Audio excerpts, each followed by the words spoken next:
Dubai used to be every tourist's dream. The glamour, the gold, the skyline that looked like the future. It was the city that made every other city feel ordinary. The destination people posted on Instagram just to say, "I was there." The city that turned travel into a status symbol. Until the morning of March 2026, when a drone struck the world's busiest airport, then struck it again, and suddenly, 90 million passengers a year had a very simple question: where do we go now? The answer surprised a lot of people, because while Dubai was closing runways and the world's biggest airlines, British Airways, Lufthansa, KLM, were quietly suspending service. One country on the other side of the world was breaking its own records: Malaysia. In the same month those drones hit Dubai, Malaysia welcomed 2.8 million international visitors in just 26 days. A 2.4% increase from the year before. This is not a coincidence. This is a shift. And in this video, I'm going to show you exactly why. Once tourists land in Malaysia, most of them stop comparing it to Dubai altogether. But before we get into it, if you are new here, welcome. This channel exists for one reason: to show the world what Malaysia actually is, not what the world assumes it to be. If that sounds like something you want more of, hit that subscribe button right now. Turn on the bell, because what we are building here is a community of people who know the truth about this country, and are not afraid to say it. Now, let's get into it. Dubai's broken promise. To understand why tourists are leaving Dubai, you first need to understand what Dubai meant to the world. Dubai was not just a city, it was a feeling. It was the proof that a desert nation could build the tallest tower on Earth, host the most glamorous events, and turn itself into the world's most connected transit hub, all within one generation. Dubai International Airport, DXB, was not just busy. It was the busiest international airport on the planet. 90 million passengers a year. More than Heathrow. More than JFK. More than any airport in Asia. It was the crossroads of the world. You could fly from Dubai to anywhere. It was the hub that made global travel feel seamless. And then, February 28, 2026, the US and Israel launched coordinated strikes on Iran. And Iran responded. Not just on military targets. On civilian infrastructure, on airports, on ports, on hotels, on the image of stability that Dubai had spent 50 years and billions of dollars building. March 1st, Dubai International Airport was struck. 5 staff injured, evacuation. March 7th, a drone hit the runway, all flights suspended. March 16th, a drone struck a fuel tank near the airport. A fire burned for 15 hours. Emirates resumed limited operations at 10 a.m. the next morning. In 1 week alone, over 19,000 flights were cancelled across 7 major Gulf airports. British Airways pulled out. Lufthansa suspended service. KLM stopped flying.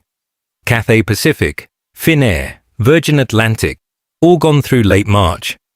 Dubai didn't just lose flights, it lost something much harder to recover. The feeling of being untouchable. And when a destination loses that feeling, no marketing budget in the world brings it back overnight. Where did the tourists go? Here is something the travel industry understands that most people don't. Tourists don't stop traveling. They redirect.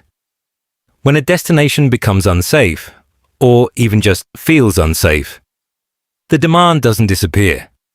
It moves. It finds somewhere else that offers the same warmth, the same adventure, the same feeling of escape. And in March 2026, that somewhere else had a name. Malaysia. Tourism Minister Datuk Seri Chong King Sing announced that Malaysia received 2,835,724 international visitors between March 1st and March 26th of 2026. That is 2.4% higher than the same period the year before. Now, 2.4% might not sound dramatic, but consider the context.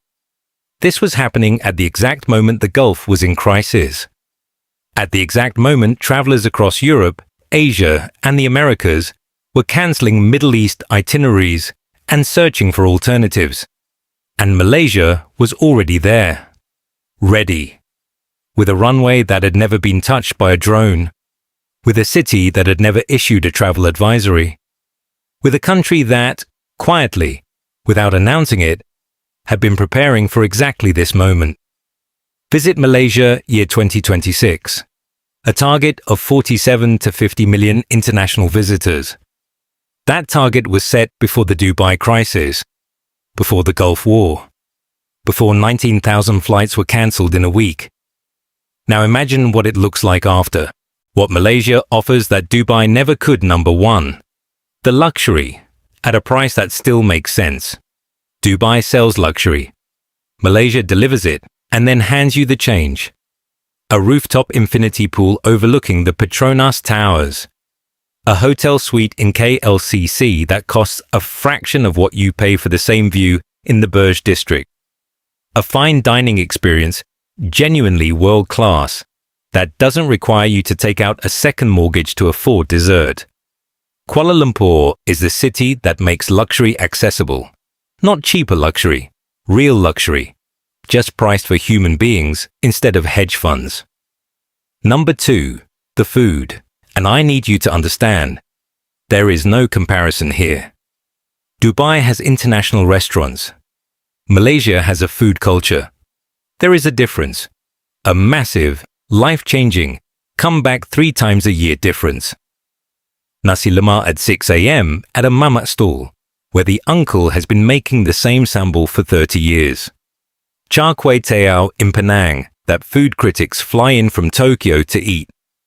Roti canai pulled and folded and pressed on a hot griddle while you watch. Served with dal that has been simmering since before you woke up. This is not restaurant food. This is cultural food. The kind that carries memory and identity in every bite.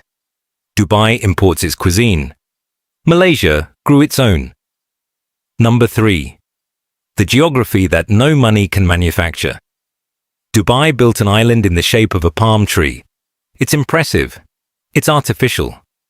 Malaysia woke up one day and was already one of the most geographically blessed nations on Earth. Rainforests older than the Amazon. Islands in the South China Sea that still look exactly like paradise is supposed to look. Highland retreats an hour from the capital, where the air is cool and the tea comes from plants growing right outside the window. Coral reefs, mangroves, mountains, and all of it, reachable within a short drive or a domestic flight from the most modern city in Southeast Asia. You cannot build that. You cannot buy that. Malaysia simply has it. Number 4. The safety that doesn't need to be advertised. Malaysia has not issued a single travel disruption notice in 2026. No drones, no flight suspensions, no evacuations, no fires on the runway. I'm not going to make a bigger deal of this than it needs to be. The contrast speaks for itself. Number 5. The infrastructure that keeps shocking people who expect less. KLIA, Kuala Lumpur International Airport, sits in a forest. It is one of the most architecturally stunning airports in the world, and yet somehow remains one of the least chaotic to pass through. The MRT system in KL is clean, air-conditioned, punctual and cheap. The highways connect the country. Putrajaya stands as one of the most ambitious planned capital projects in modern Asian history. Western tourists land in KL expecting developing world infrastructure. They find a city that, in many ways, has already solved problems that London and New York are still arguing about in Parliament. First-time visitor, this is for you. And speaking of first-time visitors, if you are planning your first trip to Kuala Lumpur, or you know someone who is, I want to point you to something genuinely useful. There is a book on Amazon called Kuala Lumpur for First-Time Visitors by Raf O.J. Neal. I will drop the link in the description below. It is exactly what it sounds like. A proper, practical guide written for people who are arriving in KL for the first time and want to actually experience the city, instead of just surviving it. Where to stay, what to eat, how to move around, what locals know that tourists usually miss. If you are making that trip, get the book. I'll leave the link below. You can thank me later. The numbers don't lie. Let me bring it back to the data, because opinions are one thing, numbers are another. Malaysia has set a target of 47 to 50 million international visitors for 2026. Visit Malaysia Year. In just 26 days of March 2026, the same month Dubai was being hit by drone strikes, Malaysia received 2.8 million visitors, up 2.4% year-on-year. These visitors are not all coming from the Gulf. They are coming from China, from South Korea, from India, from Europe, from Australia, from the United States, markets that traditionally routed through Dubai as a transit hub. Markets that are now rethinking their entire travel itinerary. And Malaysia is not just capturing transit passengers looking for an alternative layover.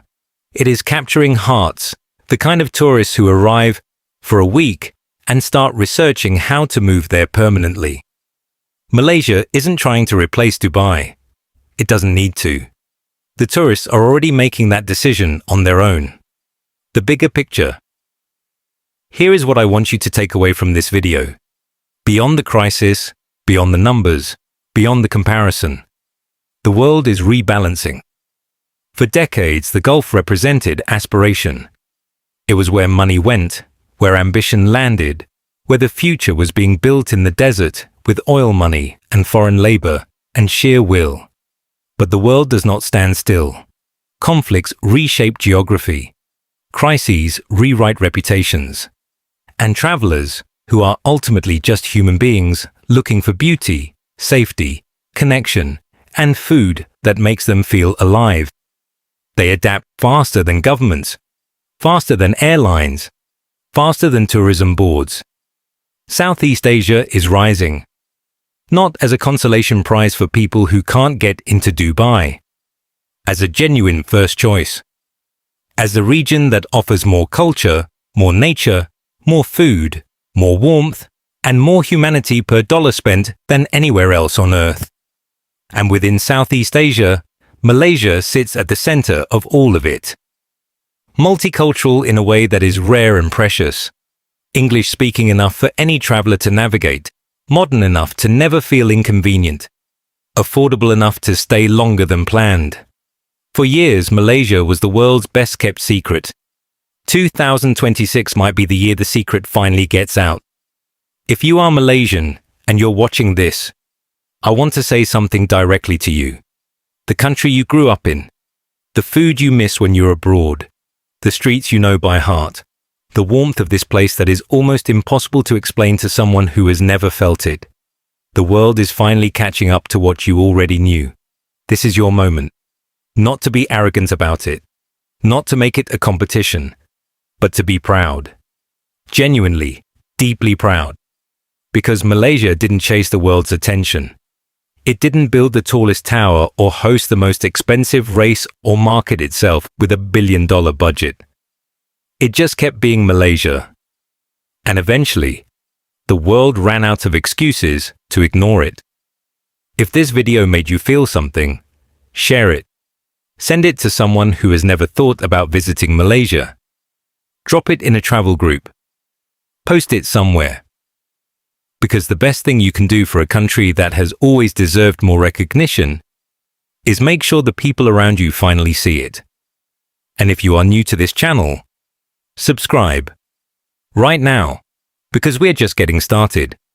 I'll see you in the next one.